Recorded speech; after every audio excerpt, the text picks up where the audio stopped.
BJP की उम्मीदों पर राजभर ने फेर दिया पानी। गठबंधन की पहली परीक्षा में राजभर हो गए फेल। अब मंत्री तो क्या, दरबान की कुर्सी भी नहीं मिलेगी।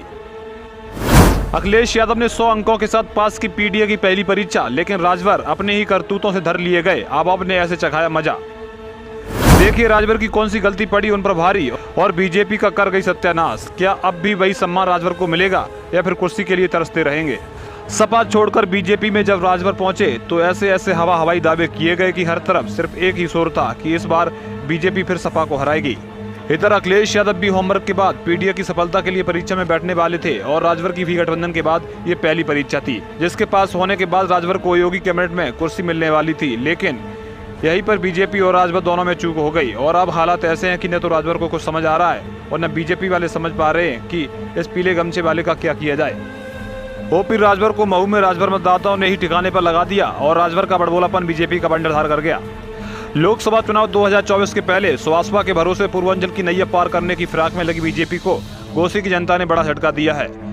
गठबंधन की पहली परीक्षा में सुवासपा प्रमुख ओम प्रकाश राजभर बुरी तरह फेल हो गए। घोसी की जनता ने बता दिया है कि जातियों के बने एक एक दल के सहारे चुनावी बेड़ा पार नहीं किया जा सकता। इसमें बड़बोलेपन नेताओं का ये कहना है कि चौहान राजभर आदि पिछड़े जब एक साथ हैं तो फिर किसी की जरूरत नहीं। ऐसे बोलने मूल वोटरों को दूर कर दिया। हालांकि उपचुनाव में जाति संतुलन को साधने के लिए प्रदेश सरकार के डिप्टी सीएम केशव प्रसाद मौर्य और ब्रजेश पाठक ने डेरा डाल रखा। फिर भी मतदाता के मूड में था कि उपचुनाव से सरकार की सेहत पर असर नहीं पड़ना है, पर वर्ग विशेष के सहारे राजनीति की रोटी सेकने वालों को जवाब देते हुए स्थानीय को महत्व दिया। 2017 के विधानसभा चुनाव में जनपद की 3 सीटें बीजेपी के पास थी। इसमें मोहम्मदाबाद गोहना से श्रीराम सोनकर, घोसी से फागू चौहान और मधुबन से दारा सिंह चौहान विधायक चुने गए थे। बीते 2022 विधानसभा चुनाव में सपा सुवासपा गठबंधन का चेहरा रहे ओम प्रकाश राजभर ने बीजेपी के बड़े नेताओं पर कई टिप्पणियां की थी। इस चुनाव में सपा सुवासपा का असर भी दिखा, जिसका परिणाम रहा कि सदर विधानसभा से सुवासपा से माफिया मुख्तार अंसारी के बेटे अब्बास अंसारी, घोसी से सपा के दारा सिंह चौहान और मोहम्मदाबाद गोहना की सीट पर सपा के राजेंद्र कुमार ने जीत हासिल की। इधर लोकसभा चुनाव के मद्देनजर एक बार फिर सुवासपा के ओम प्रकाश राजभर ने पाला बदल लिया और एनडीए का हिस्सा बन गए। इसकी पहली परीक्षा दारा सिंह चौहान के सपा से बीजेपी में शामिल होने पर घोसी में हुए उपचुनाव में थी। इस सीट पर सपा की प्रतिष्ठा जहां सीट बचाने की थी तो सुवासपा के सामने पूर्वांचल में अपनी साख बचाने की थी। हालांकि ओम प्रकाश राजभर ने घोसी विधानसभा सीट में अपनी पूरी ताकत झोंक दी। स्वजाति मतों को साधने के लिए घर घर तक गए, लेकिन इधर लोकतंत्र में मतदाता ही सब कुछ है। मतदाता ने ठान रखा था कि उसे क्या करना है।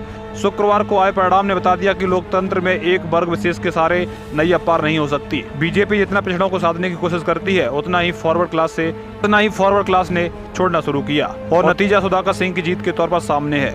जो बीजेपी दावा कर रही थी कि जीत उसकी होगी, जो राजभर अपने स्वजाति मतदाताओं के घरों के आगे माथा टेक रहे थे, फेल हो गए और उप मुख्यमंत्री के साथ साथ राज्य मंत्रियों के फेरे किसी काम नहीं आए। राजभर भी फेल हो गए और सरकार भी फेल दिखी। अब हर किसी को चिंता इस बात की है कि आखिर लोकसभा चुनाव में क्या करना है। अकेले राजभर के बड़बोलेपन पर जीत हासिल नहीं की जा सकती और न ही उनके भरोसे बैठा जा सकता है। अब बीजेपी को इस बात की चिंता सता रही है कि राजभर तो फेल हो ही गए, कहीं बीजेपी भी फेल ना हो जाए, इसलिए प्लान नया बनाना होगा। Bureau report, Saifi live.